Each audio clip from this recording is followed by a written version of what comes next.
Thank you. जैसा आपने कहा, सर्वोच्च मंजिल है ये, लेकिन अति सूक्ष्म है, क्योंकि बहुत मीठी स्थिति है। मोह भी, प्यार और मोह में कहीं कहीं अंतर समझ में भी नहीं आएगा, लेकिन हमें नष्टो मोहा बनना है। चारों ओर से बुद्धि योग निकाल लेना है।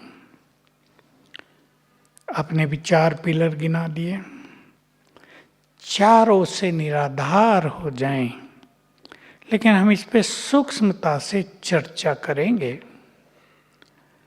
क्योंकि मोह बड़ा नेचुरल हो गया है। जिन शरीरों की हमने पालना की है, अपने शरीरों की, जिनके साथ हमने युग बिताए हैं, उनसे हमारा लगाव बड़ा नेचुरल सा है। इसमें ऐसा भी हम नहीं कह सकते ये क्यों हुआ, ये बुरा हुआ। बड़ी नेचुरल स्थिति है मोह की। पर अब क्योंकि हम अध्यात्म से भरपूर हो रहे हैं और एक बहुत बड़ी चीज हमारे सामने है, भगवान ने हमें याद दिला दिया कि अब घर चलने का समय है, ये खेल पूरा हो रहा है। जो कुछ आंखों से दिखता है वो नहीं रहेगा, तो हमें हर चीज से अपने को अनासक्त करना ही होगा। गीता में भी यही बात है। दूसरे अध्याय में आत्मा का ज्ञान दिया पूरा, क्योंकि आत्मज्ञान होने से ही मोह नष्ट होता है। अर्जुन प्रश्न उत्तर कर रहा है, योग क्या है, ध्यान, त्याग, तपस्या। मेरा मोह अभी भी नहीं छूट रहा। सामने भीष्म पितामह, गुरु द्रोणाचार्य खड़े हैं, और भी प्रियजन सामने हैं। फिर आखिर 11वें अध्याय में दिखाया है कि उसको विराट स्वरूप का साक्षात्कार करा देते हैं, और उसमें एक स्वरूप है, मैं महाकाल हूँ। मुंह खुला है महाकाल का, और अनेक महारथी उस महाकाल के मुख में प्रवेश कर रहे हैं। अर्जुन देख के घबरा जाता है, उनकी सेना के भी और कौरव सेना के भी। शांत होता है वो सीन, और तब श्री कृष्ण उनको कहते हैं कि ये मैं महाकाल बनकर आया हूं, इन सब को ले जाने के लिए ही आया हूं। तुम्हें तो केवल श्रेय ले लेना है, कोई किसी को मार नहीं रहा है। तुम इनको नहीं भी मारोगे तो ये मेरे द्वारा मारे जाएंगे। ये बात सुनकर अर्जुन का तीसरा नेत्र पूरी तरह खुल गया, और तब उसको आभास हुआ कि इस मोह का कोई स्थान नहीं है। तब लास्ट में वो कहता है, मुझे सब स्मृतियां आ गई हैं। पूरा ज्ञान दिया तो सब स्मृतियां आ गई। ये संसार का खेल क्या है, आत्मा कैसे पुनर्जन्म लेती आई है, जन्म और मृत्यु होती आई है, चीजें छूटती गई हैं, संबंध छूटते गए हैं, अब भी ये सब छूटने वाले हैं। तो का अब मेरा मोह नष्ट हुआ। तो हम सबको भी ये संपूर्ण ज्ञान बाबा ने दिया, श्रेष्ठ स्मृतियां दिलाई हैं, उसके आधार से ही हमारा मोह छूटेगा। लेकिन ये साधना हमें निरंतर रखनी है, क्योंकि अति सूक्ष्म साधना है। इस पर हम आज चर्चा कर रहे हैं। प्रश्न जो भी आपके आए हैं उनको आधार बनाकर हम इस विषय का विस्तार से विश्लेषण करेंगे। जी ब्रदर जी, प्रश्नों की बहुत अच्छी श्रृंखला हमेशा रहती है हमारे पास, क्योंकि सभी भाई बहनें बहुत गहराई से पुरुषार्थ कर रहे हैं, और लक्ष्य सभी का बहुत श्रेष्ठ है कि बनना ही है, जैसे बाबा ने कहा है। इस नष्टो मोह से पहले ब्रदर जी, पहले हम लोगों ने चर्चा की थी न्यारे और प्यारे पे। तो पहला प्रश्न उसी पे है कि न्यारा प्यारा रहना और नष्टो मोह बनना दोनों एक ही हैं या अलग अलग हैं? न्यारा प्यारा हमें व्यवहार में, कर्म क्षेत्र पर, और नष्टो मोह एक सूक्ष्म स्थिति है जो धीरे धीरे बनती जाएगी। दोनों इंटरलिंक्ड जरूर हैं, लेकिन वो एक अलग चीज है, ये अलग चीज है। जी, दूसरा प्रश्न है ब्रता जी, ये कहते हैं, बाबा कहते हैं कि स्नेह होते भी नष्टो मोहा स्मृति स्वरूप स्थिति, तो ये स्नेह भी रखना और नष्टो मोहा भी बनना, तो ये दोनों को कैसे साथ लेकर के चलें? ये दोनों विरोधाभासी बातें विरोधाभासी लगते हैं, क्योंकि स्नेह और मोह लगभग एक जैसा हो जाता है। अब एक माँ को देखिए आप, उसका बच्चों से बहुत प्यार भी है, ये नहीं कि मोह ही है, लेकिन उनके प्रति लगाव भी बहुत है। एक नर्स जो कार्य कर रही है अपने हॉस्पिटल में, वो भी प्यार से पेशेंट्स की सेवा कर रही है, लेकिन जब घर जाती है तो उसको कुछ याद नहीं होता, वो पूरी नष्टो मोह है उनसे। माँ भी बहुत सेवा कर रही, बस अंतर ये है कि माँ ने उनको जन्म दिया है, अपनापन दिया है, और नर्स की केवल ड्यूटी होती है। ये जो स्नेह है, इसको हम आत्मिक स्नेह में बदल दें। अगर हम, मान लो मैं एक माँ का उदाहरण दे रहा हूँ, माँ, उसको 4 बच्चे हैं, अगर वो बार बार अभ्यास करती है, ये आत्माएं हैं, ये इनका शरीर है, मैंने जन्म शरीर को दिया, आत्मा शिव बाबा की संतान है, आत्माओं का माता पिता वो है, तो धीरे धीरे आत्मिक स्नेह बढ़ता जाएगा।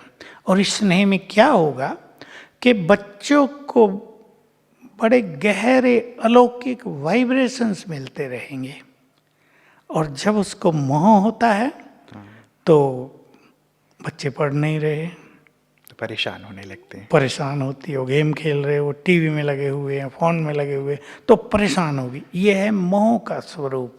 आत्मिक स्नेह में परेशानी नहीं है, मोह में दुख, दर्द और परेशानी सब समाई है।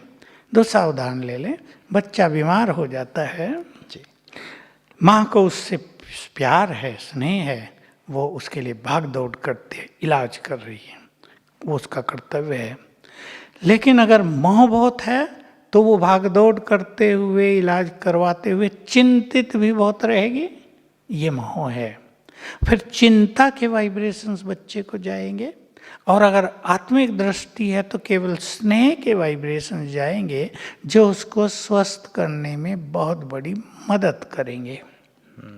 तो ये दोनों में एक सूक्ष्म अंतर हो जाता है। जी जी, होता है शायद ये भी है प्रत्यय जी कि वो जो एक चिंता है या मोह है, वो शायद ज़्यादा हावी हो जाता है, और ये जो एक शुद्ध स्नेह या आत्मिक भाव है वो विस्मृत हो जाता है। यही होता है। अगर आध्यात्मिक इस साधना में मनुष्य नहीं है, तो जो बीमारी में चिंता, परेशानियां और कई तरह के दुख, बच्चे को दुख होगा, वो दुख माँ को भी आ रहा है, और लोग इसको बड़ा नेचुरल मानेंगे ही।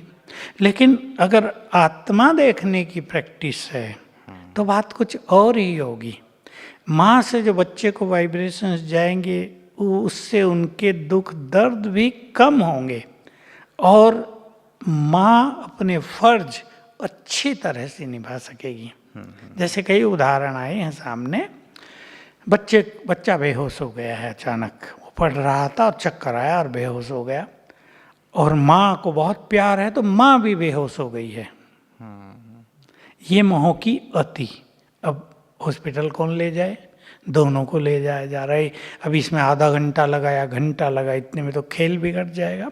और हमने ऐसे भी केस देखे, हमारी जानकारी के ही केस हैं। बच्चा 12वीं में था, बेहोश होके गिर गया, पड़ोसी भागे आए, तुम्हारा बच्चा गिर गया है, बेहोश हो गया।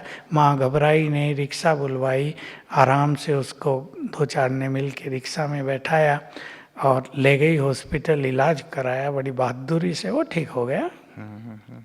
तो मोह और स्नेह में ये अंतर हो जाता है। जी जी जी।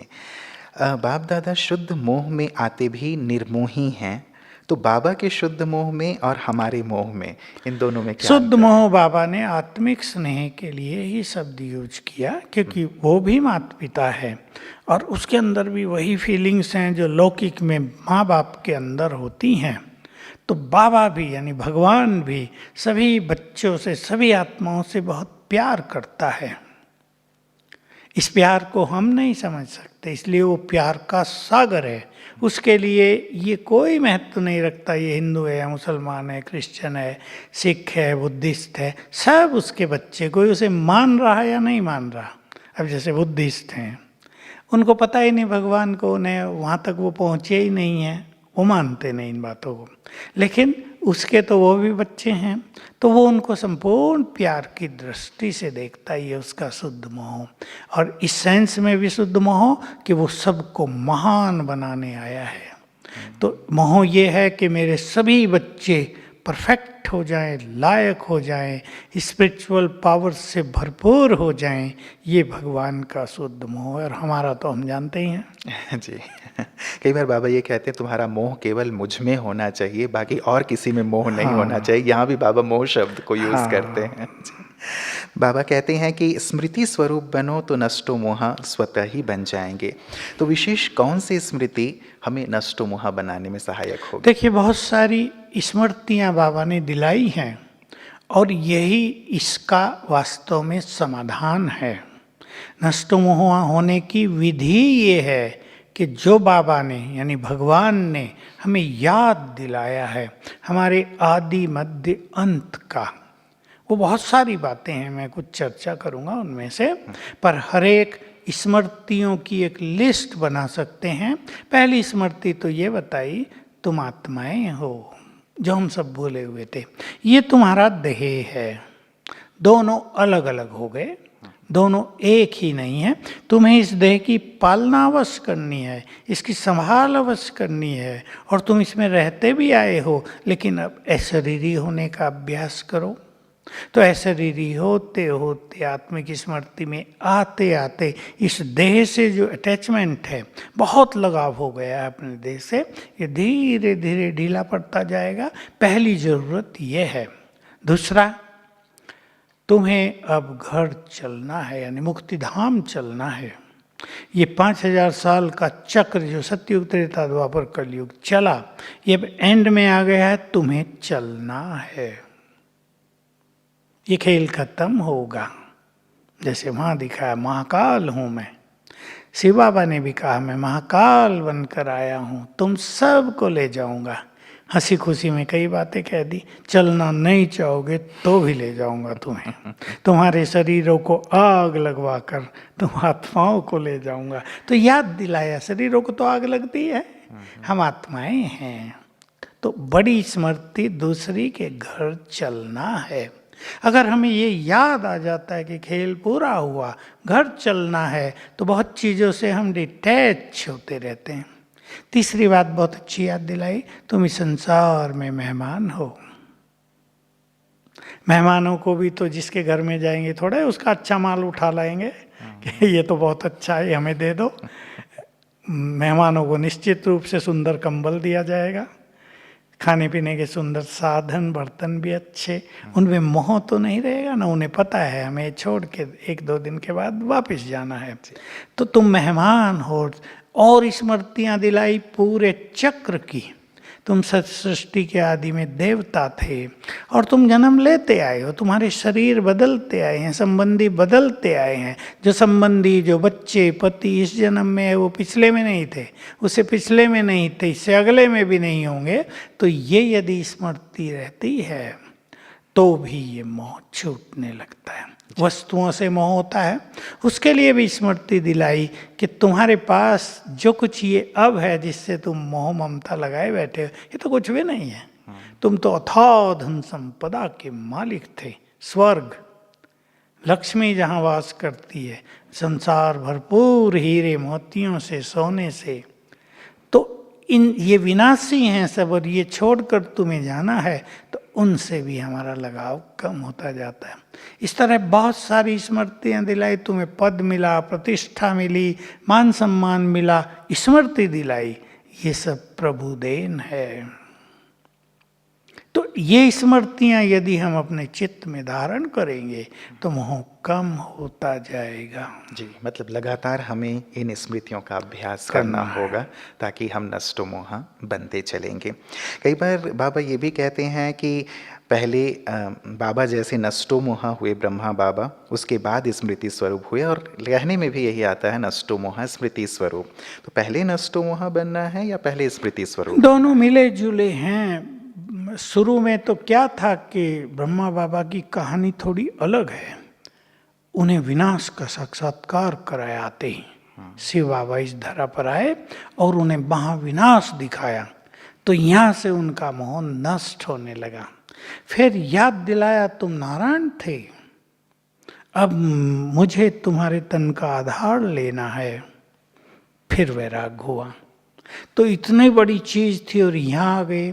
अभी उनको ब्रह्मा बना दिया तो छोटे मोटे पद पोजीशन उनके लिए क्या रह गए? कुछ भी नहीं। उनकी अभिलाषा, धन की अभिलाषा समाप्त हो गई। तो वो पहले नष्टो मोहा बन गए। स्मृतियां तो शिव बाबा ने दिलाई ही नहीं थी शुरू में, वो धीरे धीरे दिलाई। इसलिए शुरुआत नष्टो मोहा से हुई, फिर स्मृति आती गई। इसका कनेक्शन ये है, अगर हमारा बहुत ज़्यादा मोह है हर चीज में, परिवार में भी और वस्तुओं में भी, तो जो स्मृतियां बाबा हमें दिला रहे वो हमारे अंदर पूरी तरह प्रवेश नहीं करती हैं। वो जो हमारी मोह ममता है वो उनको रोकती रहती है। तो स्मृतियों का जो सुख है वो हम ले नहीं पाते। इसलिए ये भी कहना उचित है, पहले मोह को कम करें, फिर स्मृतियाँ आएंगी। लेकिन अगर स्मृतियाँ बढ़ती चलेंगी तो मोह फिर पूरी तरह और नष्ट होता जाएगा। जी जी। कई बार हमें लगता है कि हम नष्टो मोहा बन रहे हैं, लेकिन वास्तविकता इससे परे होती है। स्थिति आने पर, परिस्थिति आने पर पता चलता है कि हम इसके विपरीत हैं। तो मेरा प्रश्न है कि हम कितने नष्टो मोहा बन रहे हैं, इसकी चेकिंग कैसे करें, और विशेष प्रवृत्ति में रहते इसके लिए हमारा पुरुषार्थ क्या हो? पुरुषार्थ तो वही है, आत्मिक दृष्टि जी। लेकिन ये बात सही है। मैं उदाहरण देकर ही बताऊं। कुछ माताएं जिनको उनके पतियों ने बहुत तंग किया था, मारा पीटा था, कहती थी पति से हमारा मोह बिल्कुल छूट गया है, बहुत तंग किया इस व्यक्ति ने मुझे तो। लेकिन पति को कष्ट होने लगा। अब इसके मन में वो मोह जागृत हो गया। अब ये भागने लगी कि नहीं, मुझे तो उसके पास जाना है, उसको मदद करनी है। ठीक है, मदद करना तो एक कर्तव्य है, लेकिन देखा ये गया कि मोह जागृत हो गया।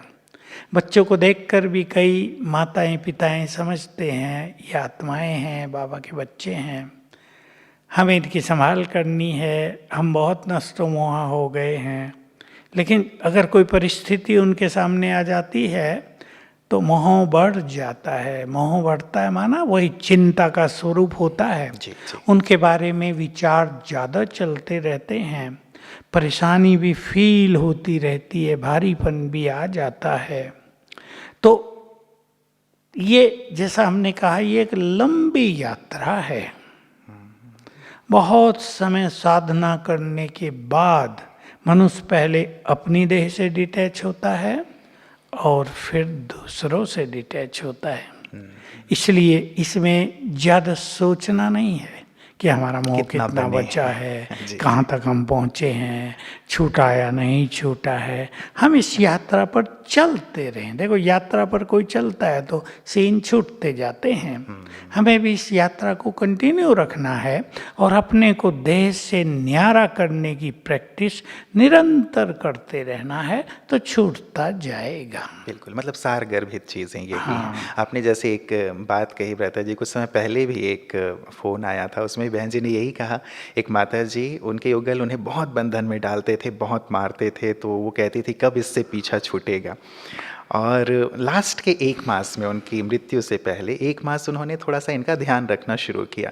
और जैसे ही वो उन्होंने शरीर छोड़ा तो वो 1 मास से रो ही रही थी कि मेरा पति चला गया। तो ये पतियों से मोह या पत्नी से मोह, ये तो बच्चों से भी ज़्यादा होता है कहीं कहीं, तो ये हो जाता है। जी जी। इसलिए इसमें शरीरीपन का अभ्यास भी चाहिए, आत्मिक दृष्टि का भी चाहिए, लेकिन योग बहुत अच्छा चाहिए, ताकि हमारे अंदर वो शक्तियाँ आएँ, हमें वो रस मिलने लगे जी, जो अतीन्द्रिय सुख जिसे कहा जाता है, जिसे ईश्वरीय सुख कहा जाता है। तो जब वो सुख मिलने लगता है तो ये स्मृति भी रहती है कि भाई शरीर छोड़ने वाले को तो जाना ही है ना। अब वो तो देखो, दूसरे घर में जाके बच्चा बन के किसी परिवार की शोभा बढ़ा रहा होगा, माँ उसे प्यार कर रही होगी, इधर हम रो रहे हैं, तो फिर ये स्मृति रहती है कि नहीं, वो वहाँ सुखी है, हम यहाँ सुखी हो जाएं, इतना ही हमारा उनसे पाठ था, ये पाठ पूरा हो गया है। बिल्कुल बिल्कुल। लेकिन वही देखने में आता है व्रता जी कि जब रहते हैं तो कई बार ये भी कहते हैं कि ये कब जाएगा, कब बंधन टूटेगा, और जब जाते हैं तो फिर वो मोह वाली जो चीज़ है सचमुच बाहर निकल के आती है। नष्टो मोह आत्मा की निशानियाँ क्या होंगी, इन्होंने पूछा है। एक है पुरुषार्थ से नष्टो मोह स्थिति, और दूसरा बाबा कहते हैं कि अंत समय में नष्टो मोह स्थिति बन ही जाएगी। क्या अंतर है? बन ही जाएगी नहीं, ये बनाना बाबा होगा। कभी नहीं कहते, बनानी पड़ेगी। मोह जहाँ बहुत होता है तो हमारी बुद्धि, हमारे संकल्प उधर ज़्यादा जाते रहते हैं। हम योग युक्त उतना ही कम रहेंगे जितना हमारा मोह ममत्व ज़्यादा है। हम संपूर्ण निर्मोही बन गए माना, हम संपूर्ण रूप से योग युक्त हो जाएंगे, ये उसकी निशानी होगी। नहीं तो देखो किसी के पास मान लो वस्तुएं ही बहुत अच्छी हैं, मान लो कि इसने कार ली है, बहुत महंगी ली है। कई लोग तो थोड़े निर्मोही होते हैं, ठीक है भाई कार है, जो ड्राइवर है वो उसकी देखभाल कर रहा है, सफाई कर रहा है, हम यात्रा का सुख ले रहे हैं, ठीक है। और किसी को बहुत ज़्यादा अटैचमेंट होता है, 50 लाख की कार ली है, कुछ हो न जाए, जरा सा कुछ हो गया तो उसको डांट डपट कर रहे हैं, परेशान हो रहे हैं, बुद्धि जा रही है, खुशी नष्ट हो रही, शांति नष्ट हो रही, ये मोह हो गया। जी जी जी जी। तो इसको अंतर को समझ करके हम आगे बढ़े। हाँ, जिस बच्चे को हमने जन्म दिया, पाला पोसा, उस बच्चे में ना चाहते हुए भी मोह की भावना बन जाती है, तो उससे अपने मोह को कैसे हटाएं? क्या ये संभव है? और ना ही केवल बच्चे बल्कि माता पिता, जीवन साथी जिनके साथ हम दिन रात रहते हैं, उनमें भी मोह की रगें जाती हैं। इससे क्या सचमुच अलग हुआ जा सकता है, विजय प्राप्त की? बिल्कुल ये प्रश्न किसी माँ का बिल्कुल उचित है। मैं भी माताओं को देखता हूँ ना, बच्चों के लिए क्या क्या कर रही हैं वो। मैं सोचता हूँ इनका इनमें तो मोह हो ही जाएगा भाई, हम भी इनकी जगह होते तो हमारा भी मोह हो जाता। जैसे वो बच्चे तो उनकी जान होती है ना, फिर ऐसे चाहे माँ बाप हो, चाहे जीवन साथी हो, जिन्होंने बहुत प्यार दिया है या अपनापन दिया है, मदद की है, जीवन में सहयोग दिया है, सुख दुख में साथ निभाया है, उनसे मोह ममता हो ही जाती है। ये तो है नेचुरल इस संसार में।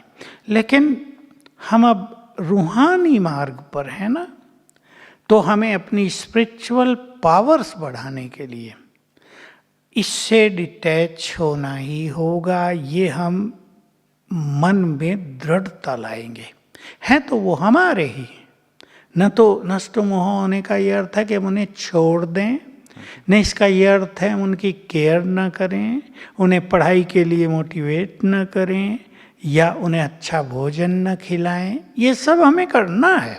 बच्चों को, पति को आपको अच्छा भोजन खिलाना है, जो आप उनके लिए कर सकते हैं वो आपको अवश्य करना है। लेकिन जब आप योग युक्त हो रहे हैं तो ये कुछ भी याद ना आए, और प्रैक्टिस करते करते निरंतर ये स्थिति बन जाएगी कि हम कर्तव्य भी निभाएंगे और डिटैच भी होते रहेंगे।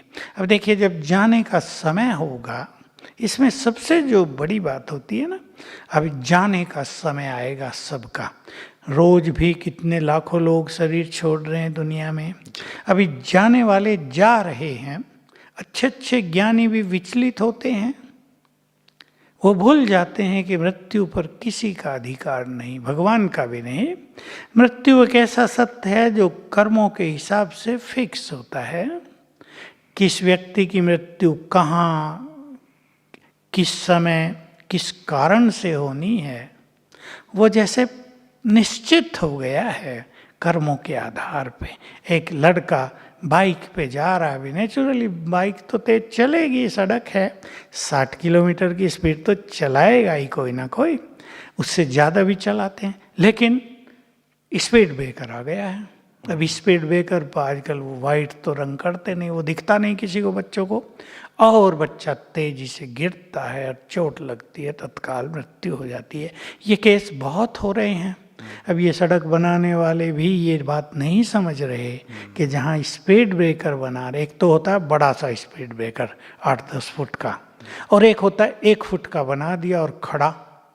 अब उस पर जब तेज बाइक जाएगी, स्कूटर जाएगा, तो झटका लग के किसी को भी गिरना ही है।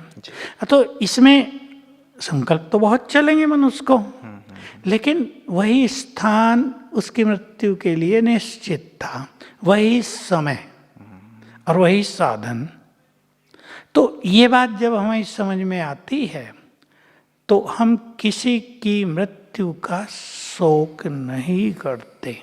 हालांकि जब युवकों की मृत्यु होती है, किसी माँ को एक ही बेटा है उसकी मृत्यु होती है, तो उस टाइम तो कहना ही मुश्किल होता है कि शोक न करो, क्योंकि वो अति शोक की घटना होती है। लेकिन हमें ये जानना चाहिए कि ये खेल ऐसा ही बना हुआ है कर्मों के आधार से, और मृत्यु ऐसा सत्य है जिसे हमें स्वीकार करना ही पड़ता है। तो जब सबके जाने का समय होगा तो जिनमें मोह बहुत ज़्यादा होगा उन पर मानसिक इफेक्ट बहुत ज़्यादा आएंगे और वो अपना मानसिक संतुलन खो बैठेंगे। इसलिए बाबा कहता है कि उन अंतिम दृश्यों को देखने के लिए तुम्हें नष्ट मोह और साक्षी होना चाहिए। जी जी जी, आज भी बाबा कह रहे थे कि भूकंप आएंगे, बाढ़ आएंगे, ये सारी दुनिया ही डूब जाएगी, तो ऐसी बातें उसके लिए सचमुच नष्ट मोह होना बहुत। अभी देखो भगवान तो खुला ही बोल देता है, सब कुछ बताया हुआ, हम लोग तो हिचकते भी हैं बोलने में कि सुनने वाले पता नहीं परेशान ना हो जाएं, भूख से मरेंगे हाँ, ऐसे। क्योंकि ये होता भी रहा है और ज़्यादा होगा। और इसका कारण यही है कि सबको घर वापस जाना है, आत्मा को खेल ही पूरा हो रहा है। कोई किसी तरह जाएगा, कोई किस शरीर यहाँ रहेंगे, अब शरीर रह गए उसका कुछ भी हो उससे कुछ ज़्यादा नाता नहीं होगा, आत्मा पावन बनकर अपने धाम चली जाएगी। जी जी जी, घर परिवार की फिक्र व बच्चों के भविष्य का चिंतन एक बहुत ही नेचुरल सी बात है, तो क्या यह चिंतन चलना भी मोह का ही अंश? देखिए, अगर आपके पास ज्ञान बहुत अच्छा हो जाएगा तो आप चिंता नहीं चिंतन करेंगे, भविष्य का डर नहीं फिक्र नहीं, लेकिन आप अपने वाइब्रेशंस देखकर उनके भविष्य को बहुत सुनहरा और उज्जवल बना सकेंगे। लेकिन अगर चिंता है तो निश्चित रूप से ये ज्ञान की कमी है और मोह भी है। इसलिए इस संबंध में ज्ञान बहुत बढ़ाना चाहिए ताकि हम उन रहस्यों को समझ जाएं जो इस विश्व ड्रामा के राज हैं। और बाबा ने हमें बहुत सारी ऐसी युक्ति बताई है कि चिंता करने की बजाय ये करो तो रिजल्ट सुंदर मिलेगा। चिंता करने से तो रिजल्ट हमारे हाथ में नहीं है ना।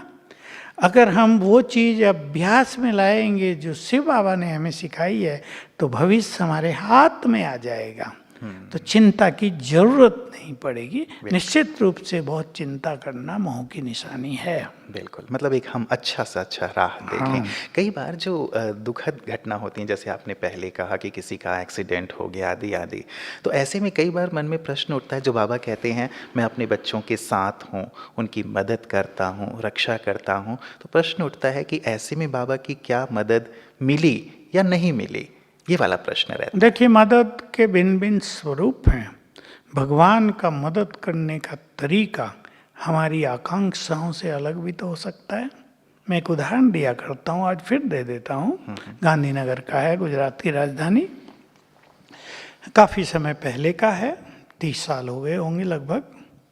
तो वहाँ सेंटर में एक 13 साल की लड़की रहती थी, मैं भी मिला था उससे, स्वीट बहुत, सारा दिन तो सेवा करती थी और पढ़ती भी थी। उसके बाप को एक ही वो बच्ची थी, उसने सेंटर पे रख दिया था, गांव से थे वे। तो दिवाली में वो अपने घर गई, वापिस आई तो सड़क पहले तो सिंगल रोड होती थी ना, ये 4 लेन तो होती नहीं थी, तो बस आके रुकी। अब बच्चे जैसे बस के आगे से भाग के निकल जाते हैं ना, तो वो भी बस के आगे से भाग के निकल रही थी, तो ट्रक तेजी से आया, उसको 2 कर दिया, बिल्कुल बीच से फाड़ दिया, 2 हो गए, एक हिस्सा उधर पड़ा एक उधर, शोक छा गया।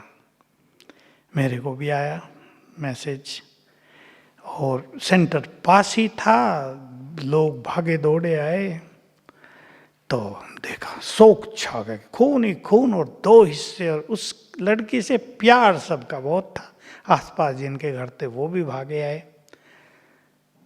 1-2 दिन तो पूरा शोक छाया रहा।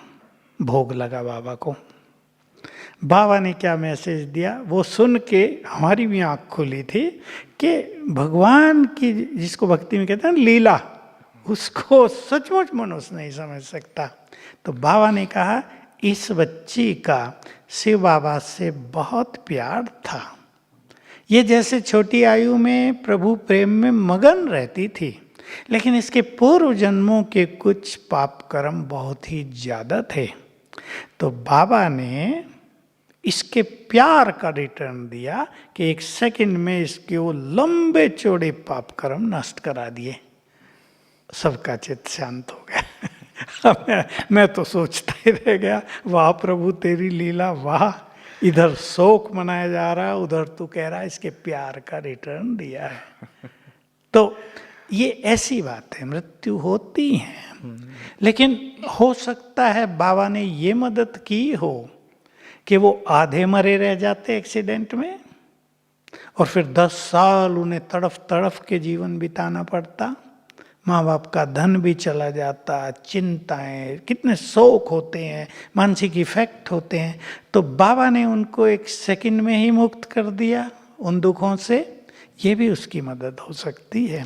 तो उसकी मदद के तरीके कई हैं, बचा लेना ही उसकी मदद नहीं है, लेकिन मृत्यु में किसी को कष्ट न हो, वो सहज भाव से देह छोड़कर चले जाएं, ये भी बहुत बड़ी मदद है उसकी। क्योंकि हम देखते हैं ना लोगों को, कोई 5 साल हॉस्पिटलों में हैं, कष्ट पा रहे हैं, पैसा भी खर्च हो रहा, लोग भी भगवान से रिक्वेस्ट कर रहे हैं इन्हें उठा लो, तो भी उठाता नहीं जल्दी, परेशान होते रहते हैं। तो उसकी मदद के तरीके वो जाने। जी जी, मतलब हमारी जो आशाएं अपेक्षाएं हैं उससे इतर भी उनकी मदद होती है, हमें उसे समझने की आवश्यकता है। और अगर हम योग युक्त होंगे तो उसको समझ सकेंगे। बिल्कुल।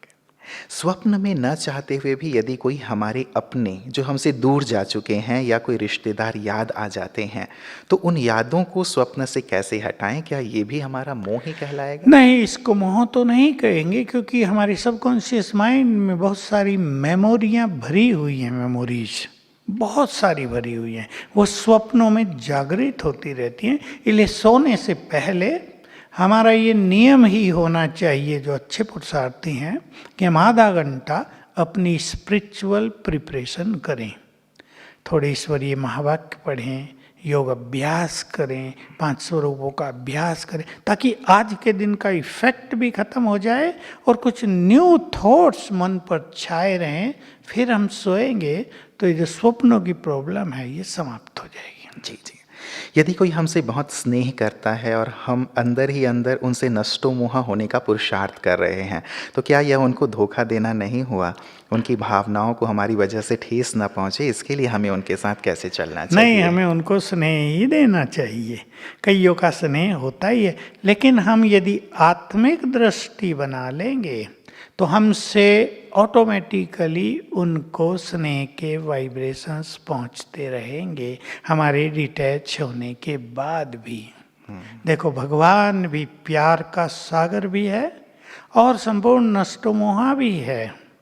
और जब वो आते हैं, आते थे, हम सब ने कितनी बार देखा है, कई बार सभा में प्यार की लहर दौड़ी होती थी, जैसे प्यार का सागर लहरा रहा हो, और जब जाते थे 1 सेकंड में आंखें बंद और गए। नीचे लोग गीत ही गाते रहते थे, रुको रुको मैं ना भी जाओ सोचता छोड़कर। रहता था कि भगवान सीखना हो तो भगवान से सीखो कि नष्टो मोहा कैसे होते हैं। जी जी।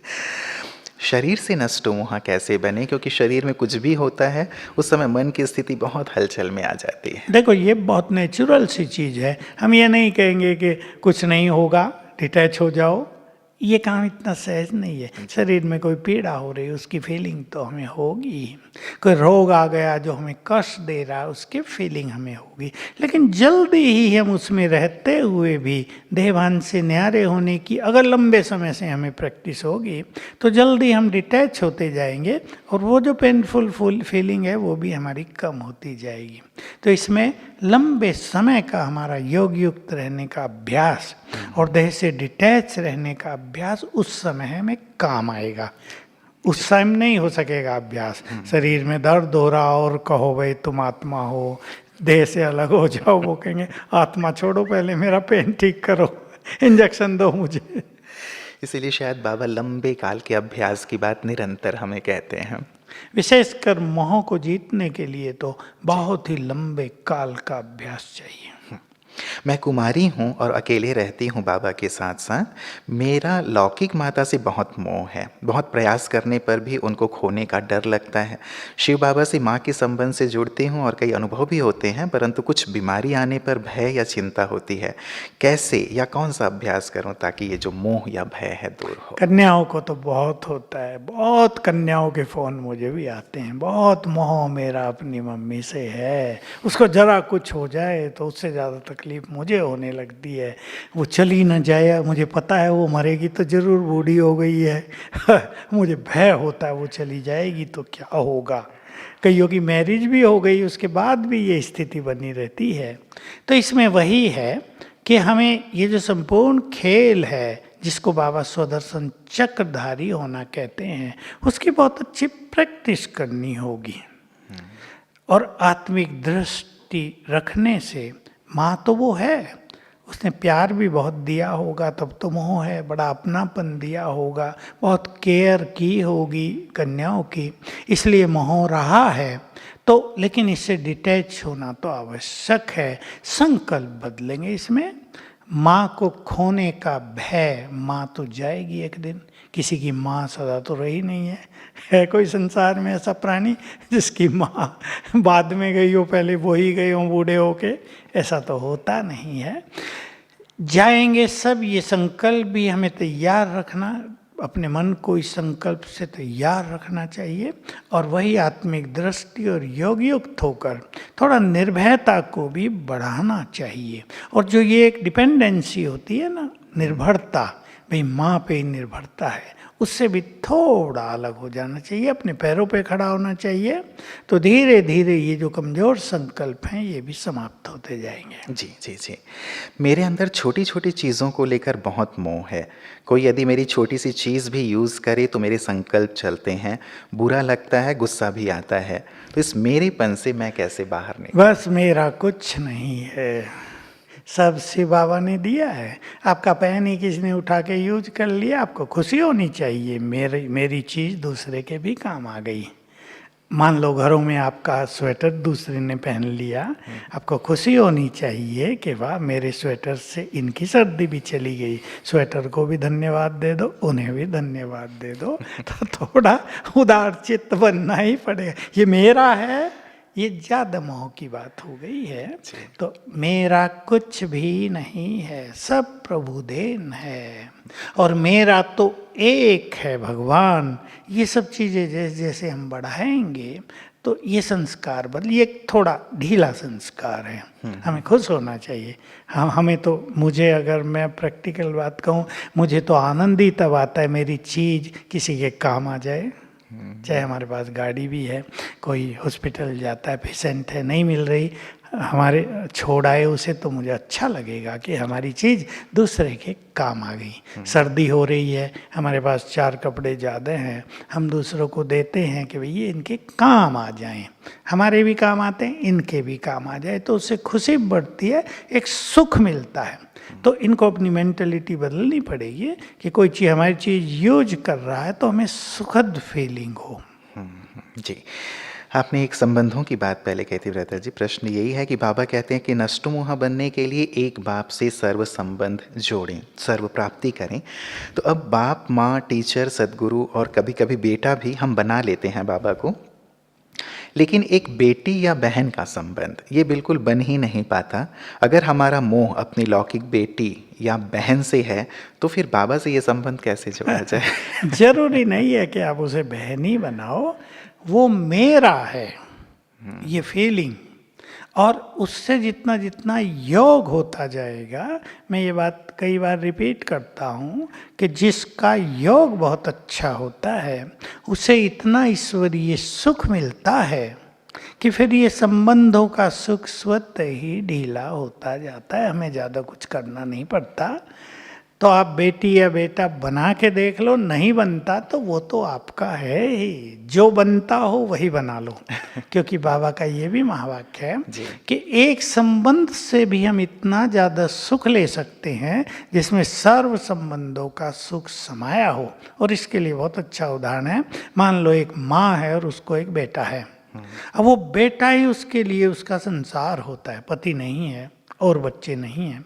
वो माँ में, बेटे में ही माँ अपना संसार देखती है, हर चीज, उसके बाद उसको और किसी चीज की जरूरत नहीं रहती। जी। ऐसे ही बाबा से कोई एक सुंदर संकल्प जोड़ के उससे रस प्राप्त करें तो ये ईश्वरीय रस ऑटोमेटिकली सर्व संबंधों का सुख प्रदान करता है। बिल्कुल, मतलब एक गहरा नाता बस। जो सहज रूप से आप जोड़ सकें और उसका और अनुभव कर योग सकें। युक्त स्थिति।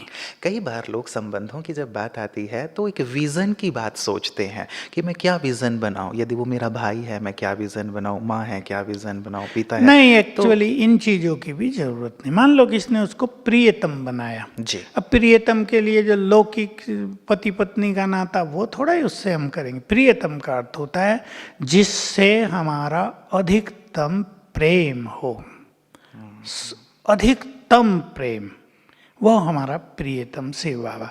तो उसे हम बाप के रूप में अत्यधिक प्रेम करते हैं ना, तो ये प्रियतम का नाता हो गया। तो ऐसे इन सब एक एक चीज के लिए कि बच्चा बन के मेरी गोद में आ गया, माँ को कितनी देर इसमें वो योग लगाएगी, फिर सोचेगी ये बिंदु रूप तो हो नहीं रहा है, विकर्म तो विनाश हुए नहीं मेरे, तो छूट जाएगा। फिर ये भी तो संकल्प बहुतों को चलते हैं ना जी। इसलिए एक से बुद्धि योग लगे तो उससे सर्व रस प्राप्त होंगे। मेरा है वो, मेरे में सारे संबंध। मतलब इस फीलिंग को बहुत डीपली बहुत हमें बड़ा। बढ़ा लेना है कि ये नेचुरल हो जाए कि वो मेरा है, वही सर्व संबंधी है, बाकी कुछ इस प्रकार के विजन की विशेष आवश्यकता नहीं, नहीं। जैसे हम हैं, हमें कभी ख्याल नहीं आता उसको भाई बनाए, बहन बनाए, क्या बनाए, ये वो कुछ भी नहीं। योग युक्त रहने से अथाह सुख जो मिलता है उसमें सब कुछ आ गया। जी जी जी। तो वो संबंधों का फिर आप अनुभव कैसे करते हो? ऑटोमेटिकली फ्रेंडशिप का ज़्यादा करते हैं, बाप टीचर सदगुरु का तो बड़ा नेचुरल सा हो गया। इन चार में सब कुछ मिल जाता है। बहुत सुंदर। प्रति जी, अगला प्रश्न ये कहते हैं कि मैं 9 साल से ज्ञान में हूँ। मेरी एक बिटिया है जो कभी कभी बहुत अकेलापन फील करती है, छोटी है, तो ऐसा संकल्प आता है कि इसका एक भाई या बहन होते तो शायद बिटिया को लोनली फील नहीं होता। मेरी युगल सजेस्ट करती है कि आजकल बिना विकारों के भी संतानोत्पत्ति संभव है, तो हम उसकी ओर बढ़ें। और कई बार मुझे संकल्प आता है कि एक बच्चा अडॉप्ट कर लिया जाए, क्या करें? एडॉप्ट कर सकते हैं लेकिन मोह बढ़ जाएगा आपका, जो जी। हमारा और ये नष्टो कह रहे हैं कि टॉपिक नष्टो है। मोह मैं बन नहीं पा रहा हूँ। हाँ, वो बन नहीं पाएंगे। और लड़का आ भी गया और लड़का और लड़की लड़ते रहे आपस में तो आपकी नई समस्या हो जाएगी। आजकल ये भी बहुत बड़ी दुविधाएं चल रही परिवारों में कि भाई बहनें तो हैं लेकिन वो लड़ते इतने हैं कि प्यार और मोह तो छोड़ो, माँ बाप के लिए एक बड़ी कठिन परिस्थिति पैदा हो जाती है। इसलिए अच्छा तो यही है कि लड़की है या लड़का है, नेचुरल उसको अकेलापन तो फील होगा, लेकिन पढ़ाई में बिजी होने से ये अकेलापन दूर हो जाता है और माँ बाप उनको इतना प्यार दें कि उनका अकेलापन न रहे। जी जी। कई बच्चे तो ज्ञान में ऐसे भी रहते हैं जो बिल्कुल अकेले हैं और बहुत अच्छे से आगे बढ़ते हैं, ऐसा देखने में भी आता है। यदि किसी के स्नेह प्यार के कारण कोई व्यक्ति ज्ञान में आया हो, ज्ञान में आने के बाद उसे समझ में आए कि जिसे वह स्नेह प्यार समझ रहा था वह वास्तव में मोह है, ईश्वरीय प्रेम ही इस कलयुग में सच्चा प्रेम है, और वो मोह की रगें बार बार तीव्र पुरुषार्थ में विघ्न बन रही हों, तो क्या करना चाहिए? इसमें न्यारे प्यारेपन की प्रैक्टिस होनी चाहिए, क्योंकि ये परिस्थिति बहुतों के साथ आती है। जिसने आपको ज्ञान दिया है, जिसने आपको भगवान से मिलाया, जिसने आपको नए जीवन जीने का मार्ग बताया, उससे लगाव बहुतों का हो जाता है। लेकिन हमें यही समझना चाहिए कि ये तो सब निमित्त हैं, देन तो परमात्मा की ओर से हुई है ना। उसने ही आकर ज्ञान दिया, उसने ही आकर मिलन कराया।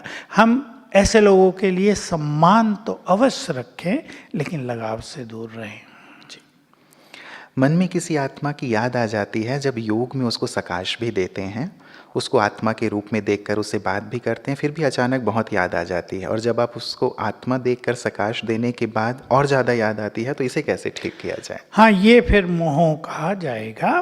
तो ये अभ्यास से आप ही ठीक हो जाएगा। सकाश देते रहें, आत्मिक दृष्टि का अभ्यास बढ़ाते चलें, और याद आए तो उसको हटाते चलें, धीरे धीरे वो समाप्त हो जाएगा। जी।